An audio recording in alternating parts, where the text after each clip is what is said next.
All right, so I'm going to cautiously drive with the camera set up in a manner.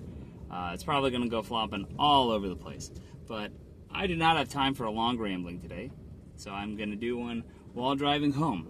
My parents are coming in for a marriage retreat that we're hosting at the church in just a couple hours. But my rambling thought really centers around, I was able to watch an honor walk this morning, this early afternoon, I should say. It was for a guy. His name, he was part of this group that I'm in. It's called F3, Faith, Fitness, and Fellowship. And it's a group that meets at 5:30 in the morning for workouts, but it also does some Bible studies.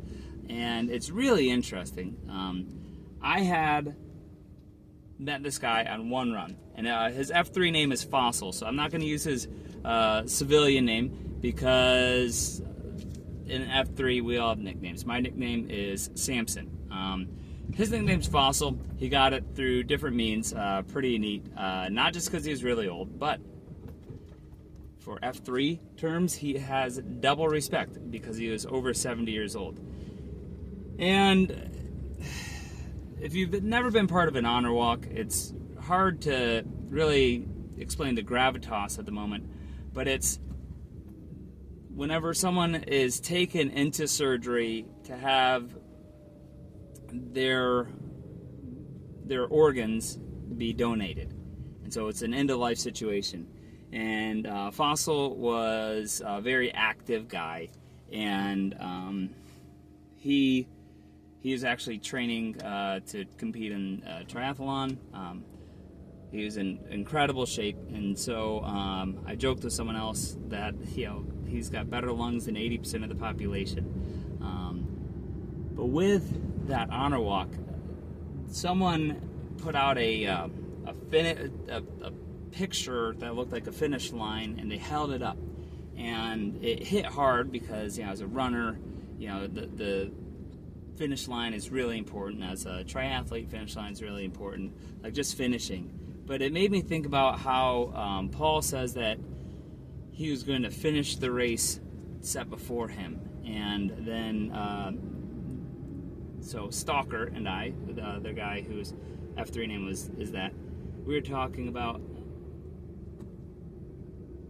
how, so sorry, this is the first time I'm driving through this zone at this time of the day, and someone's yelling at me, evidently for doing something wrong. But anyhow, Stalker mentioned also in Isaiah chapter 12, it talks about in light of such a great cloud of witnesses. And there were somewhere between 45 and 50 people that were there for this honor walk, which is really big, really important. Just what a neat example where you have a group that shows out for someone. So those things have been weighing heavy. And then also just thinking about how, when you donate blood or donate organs, like you're literally giving your life and yourself for someone in order for them to have life. So it made me think about how it's very evident in 1 Peter, but many other areas in Scripture, Romans 5, 1 Corinthians 5, Jesus Christ giving himself for us, and how greater love has no man than this, Romans 5 says, than to give up his life for a friend.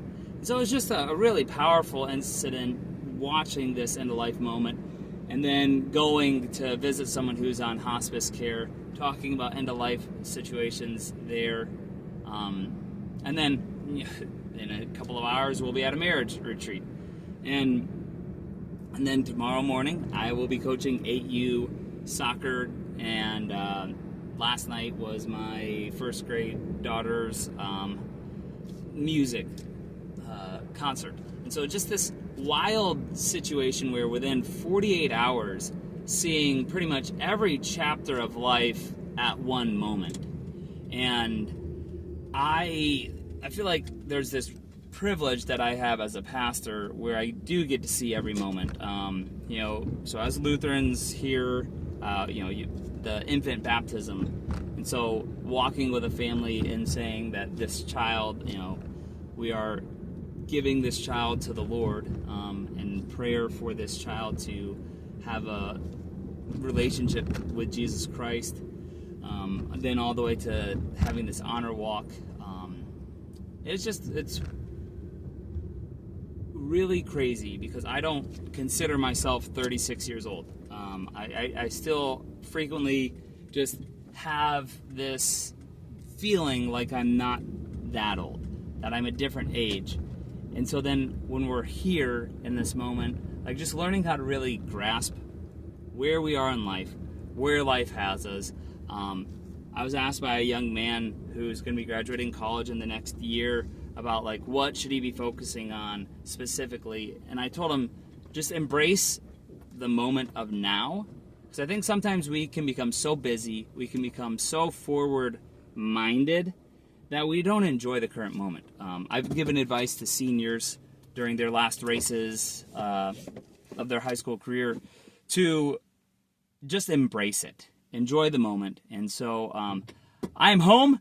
I didn't crash. I had only a couple people yell at me. My phone was set in one spot. I'm going to give my dad a hug, because whenever you watch a 70-year-old man pass away and your dad is 68, it makes you feel a lot of feels. So I love you all. Thank you for listening to my ramblings. And it'll be interesting because if my mom and dad are at my house, will my mom watch this video? Dun, dun, dun.